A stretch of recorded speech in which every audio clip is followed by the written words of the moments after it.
գործընկերներ, հարցեր հիմնական զեկուցող է, խնդրեմ պարոն Ազարյան։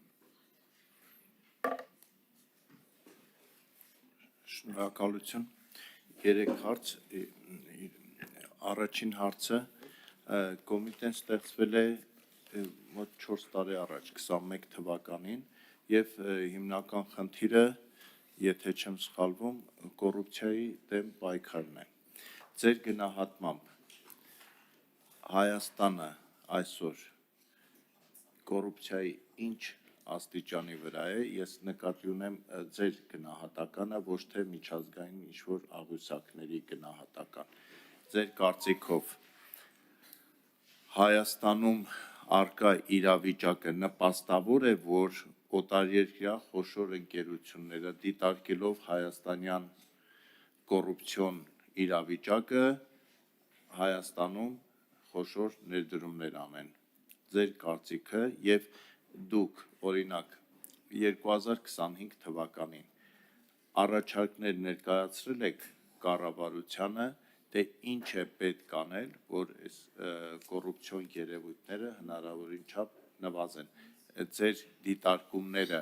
ինձ այս պահն է հետաքրքիր։ Դուք վերլուծություն ունեք, թե կառույցը կամ կառույցի ինչ-որ աշխատակից ինչ պատճառով է կամ ինչ հանգամանքներից ելնելով է գնում այդ քայլերին։ Այն անձնական պահը, որ ագահ է, սա մի կողմ ենք դնում, ընդհանուր մարդը պաշտոնյան պաշտպանված է ավելի հարուստ մարդկանց գայթակղիչ առաջարկներից, թե ոչ։ Եվ խոսեցիք ապօրինի հարստացման մասին ու նշեցիք, որ եթե օտարերկրյա ձեր գործընկերները չեն համագործակցում, ապա պայքարը կամ այդ խնդրով զբաղվելը դժվար է։ Կարող եք ասել, կա համագործակցության դեպքեր եւ որ երկրներն են հատկապես, որ չեն ցանկանում այդ ուղղությամբ համագործակցել եւ այսպես ասեմ, ընդհանրական տեսակետ կա եւ մամուլում էլ այսպես, որ հակակոռուպցիոն կոմիտեն ավելի շատ կամ գրեթե հիմնականում ուշադրություն է դարձնում նախկին պաշտոնյաների ապօրինի հարստացումներին եւ չի նկատում գործող պաշտոնյաների հարստացումներին։ Դուք օրինակ ուսումնասիրում եք գործող պաշտոնյաները թանկարժեք հագուստ, որ կրում են, ինչ միջոցներով են կրում, հետաքրքրվում եք, ասենք, եթե բաճկոն, ասենք, $100,000 գերազանցում է, դա նվեր է, թե կարելի է այդ նվերը ընդունել, հանրությանը հետաքրքրող տեսակետ է։ Ինչու է հակակոռուպցիոն կոմիտեի ուշադրությունը գրավում ոչ թե գործող պաշտոնյան, այլ նախկին պաշտոնյան։ Խնդրեմ, պարոն Աղբեջյան։ Շնորհակալ եմ հարցերի համար։ Սկսենք սկզբից կոռուպցիայի չափելիության հետ կապված ձեր հարցադրմանը։ Այդ մասով կարող եմ ասել միջազգային մի շարք կառույցներ կան, որոնք գնահատում են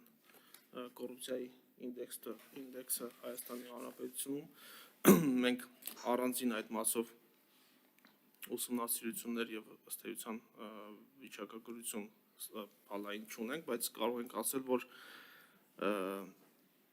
բացահայտման առումով ունենք դրական դինամիկա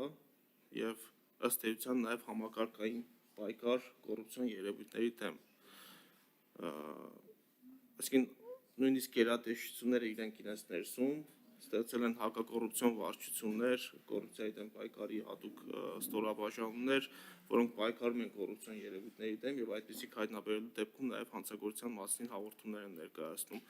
հակակոռուպցիոն կոմիտեին։ Այս առումով կարող եմ ասել, որ ունենք բացահայտման տեսանկյունից դրական դինամիկա,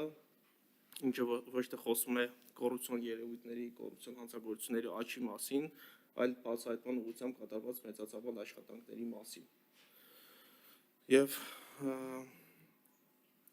հաջորդիվ անդրադարձ կատարելով ձեր այն հարցադրմանը, թե արդյոք հակակոռուպցիոն կոմիտեն պայքար է մղում բացառապես նախկին պաշտոնյաների նկատմամբ, ըստ էության այդ պնդումների հետ համաձայն չեմ, քանի որ թվարկված նաև հետապնդումները, քերական հետապնդումները մեծամասամբ ըստ էության վերաբերելի են գործող պաշտոնյաներին, ոչ թե նախկին պաշտոնյաներին, տոկոսային հարաբերությամբ այս բանը չեմ կարող նշել, սակայն հակակոռուպցիոն կոմիտեում այս բանին ևս իրականացում են մի շարք ստուգողական գործողություններ, որոնց թիրախում ոչ թե նախկին պաշտոնյաներն են, այլ գործող պաշտոնյաներն են։ Ինչ վերաբերում է թե հակակոռուպցիոն կոմիտեն կառավարությանը ըստ էության ինչ տվյալներ է ներկայացրել, որպեսզի բացառենք կոռուպցիոն երևույթները, ես իմ հաշվետվության մեջ նշեցի, որ մենք շուրջ 120 միջնորդագրեր ենք ներկայացրել պետական եւ տեղական մարմիններին։ Այդ միջնորդագրերի էությունը կայանում է նրանում, որ երբ որ մենք քերական վարույթներով հայտնաբերում ենք հանցագործությանը ծնող պատճառներ եւ պայմաններ եւ տեսնում ենք, որ այդ պատճառները եւ պայմանները պետք է վերացվեն, դրանք շարադրում ենք քերատատավարական այդ փաստաթղթում, միջնորդագրում եւ հասցեագրում ենք կոնկրետ պետական եւ տեղական մարմիններին ու ակնկալում ենք մեկ ամսյա ժամկետում նաեւ նրանցից համապատասխան քայլեր եւ այդ քայլերի ուղղությամբ կատարված աշխատանքների վերաբերյալ գրավոր իրազեկում նաեւ նախաձեռնող մարմնին, սույն դեպքում հակակոռուպցիոն կոմիտեին։ Այս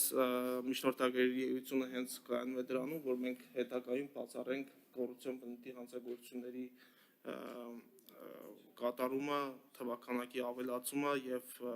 այդ պայմանները, որոնք նպաստավոր կարող են հանդիսանալ կոռուպցիայի զարգացման տարածման համար, որպեսզի պետական եւ տեղական մարմինների կողմից դրանք բացառվեն։ Ըստ էության այսքանը, շնորհակալություն։ Արձագանք ունեք։ Ես ուղղակի կխնդրեի, ես խոսում եի ոչ թե ինչ-որ կատարված կաշառքի կամ չգիտեմ ինչ-որ դեպքերի մասին, այլ այդ հարստացման մասին, ապօրինի հարստացման մասին էի ուզում շեշտադրեմ։ Եթե այդ մասին դիտարկում ունեք, խնդրեմ ասեք, եւ դուք ասեցիք, որ թեժ գիծը գործարկվել է, ակտիվ աշխատում է, թե չի աշխատում, դեռ ուղղակի հետաքրքիր է ինչ հանրությունը ինչպես է վերաբերվում այդ թեժ գծերին եւ արդյոք արժեքավոր եւ այնպիսի տեղեկություններ եք թեժ գծով ստացել, որը օգնել է բացահայտել լուրջ հանցագործություն։ Շնորհակալ եմ։ Իմ պատասխանը վերաբերում էր ոչ միայն կաշառքի դեպքերին, այլ նաև ապօրինի հարստացմանը։ Մենք ապօրինի հարստացման դեպքերով ունենք բազմաթիվ ստուգողական գործողություններ, նաև նախաձեռնված վարույթներ, որոնցով անցնում են նաև գործող պաշտոնյաներ, բայց հասկանալի պատճառներով այդ մասին չեմ կարող մանրամասներ ներկայացնել։ Ինչ վերաբերում է թեժ գիծ